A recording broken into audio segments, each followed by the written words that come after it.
ஒரு நல்ல கல்வியாக இருந்தாலும் மார்க்கம் வரவேற்கும். அந்த வகையிலே மார்க்கத்தை பற்றி அல்லாஹ்வை பற்றி சொல்லித் தருவதிலே, நபிகள் நாயகம் ஸல்லல்லாஹு அலைஹி வஸல்லம் அவர்களை பற்றி சொல்லித் தருவதிலே, அது விஷயத்திலே சமூகம் அக்கறை எடுக்க வேண்டும். குறிப்பாக தாய்மார்கள் மிக அக்கறையாக எடுக்க வேண்டும். சின்ன ஒரு விஷயத்துல ஒரு புள்ள 10-20 நாள பள்ளிக்கு வர வந்த புள்ள ஒரு நாள் ஓதம் நான் வெளியே போறேன், எங்க அம்மா சீக்கிரமா வர சொன்னாங்க, 20 நாள் வரல, என்ன காரணம் கேட்டா அந்த புள்ள சொல்லல, வந்த உடனே பாடம் கட்டிட்டு வேகமா போகணும், என்ன ஓதி கொடுத்துட முடியும், எப்படியான விஷயத்துல அந்த பிள்ளைக்கு நல்ல தன்மையப்படுத்த முடியும்.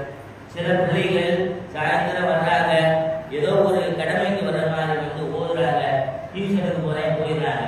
சரி, ஒரு ஞாயிற்றுக்கிழமை நல்ல விஷயங்களை சொல்லி கொடுத்துடுறாங்க, ஞாயிற்றுக்கிழமை எல்லாம் வெளியூருக்கு போறது, கல்யாண காட்சிக்கு போறது. நம்ம ஊருவினுடைய பிள்ளைகள் ரொம்ப ரொம்ப கவனக்குறைவாக மார்க்கத்தினுடைய விஷயத்துல மிக மிக வேதனையான ஒரு விஷயமாகத்தான் இருக்கிறது.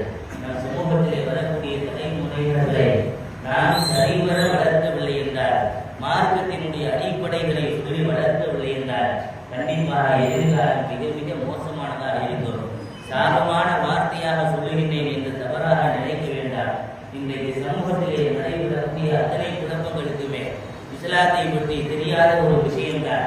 இஸ்லாம்னா என்ன, மார்க்கம்னா என்ன, அல்லாஹ்னா யாரு, ரசூலுல்லாஹ்னா யாரு, கலீஃபாக்கள்னா யாரு, இமாம்கள்னா யாரு, யாருக்காவது சமூகத்தினுடைய வரலாறுகள் தெரியுமா?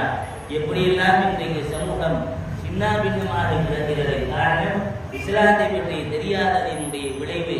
கண்டவர்கள் சொல்லக்கூடிய விஷயங்களை எல்லாம் மார்க்கமாக ஏற்று எதுதான் மார்க்கமோ என்று அல்லாஹ்வை ஏமாற்றக்கூடிய நபர்களை, நபிகள் நாயகம் ஸல்லல்லாஹு அலைஹி வஸல்லம் அவர்களை ஏமாற்றக்கூடிய நபர்களை இன்றைக்கு பின்பற்றக்கூடிய சகோதரர்கள் நிறைய உருவாகி கொண்டிருக்கிறார். காரணம், மார்க்கத்தை பற்றி, அசலை பற்றி, அடிப்படையை பற்றி தெரியாததனுடைய விளைவுதான் இன்றைய சமூகத்தினுடைய நிறைய சரிவுகளுக்கு காரணம்.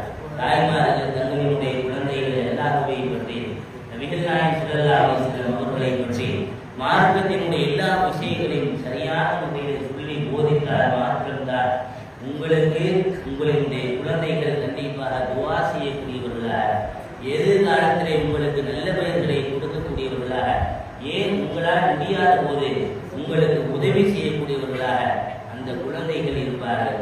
மாற்றமாக உலகத்தினுடைய மோகமாக, உலகத்தினுடைய ஆசா பாசங்களை வைத்து மார்க்கத்தை ஓரந்தள்ளிவிட்டு நம்முடைய குழந்தைகளை வளர்ப்போமையால் நாம் தள்ளாடுகின்ற போது தனக்கு ஒரு தண்ணீர் கொடுப்பதற்கு ஆள் இல்லாத ஒரு சூழலாக, உணவு கொடுப்பதற்கு ஆள் இல்லாத சூழலாக நாம் மிக மிக சிரமத்திற்குள்ளாக ஆக்கப்படுவோம். மாத்திரமல்ல, கெட்ட பெயர்களை வாங்குகின்ற ஒரு அவல சூழலுக்கு கூட ஆளாக சமூகத்திலே நிறைய பார்க்கிறோம்.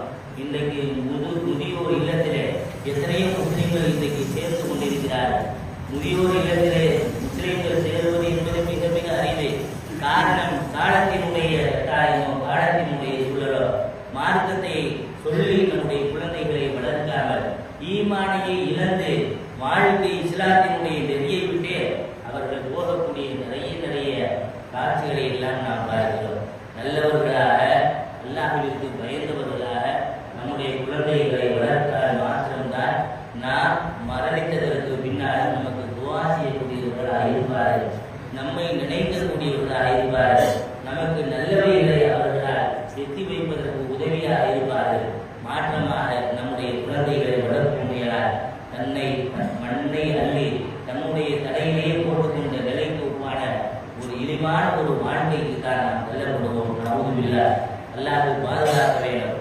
தாய்மார்கள் தங்களுடைய குழந்தைகளை குடும்பத்தினுடைய உறுப்பினர்கள் அனைவருமே ஒழுக்கத்தை போதித்து நல்ல விஷயங்களை கற்றுக் கொடுத்து, எது நல்ல விஷயமோ, எது நமக்கு பயன்பாடான விஷயமோ அதையெல்லாம் கற்றுக் கொடுத்து நாம் வளர்ப்போமையால் கண்டிப்பாக அல்லாஹ்விடத்திலே சிறப்பான கூலி உண்டு.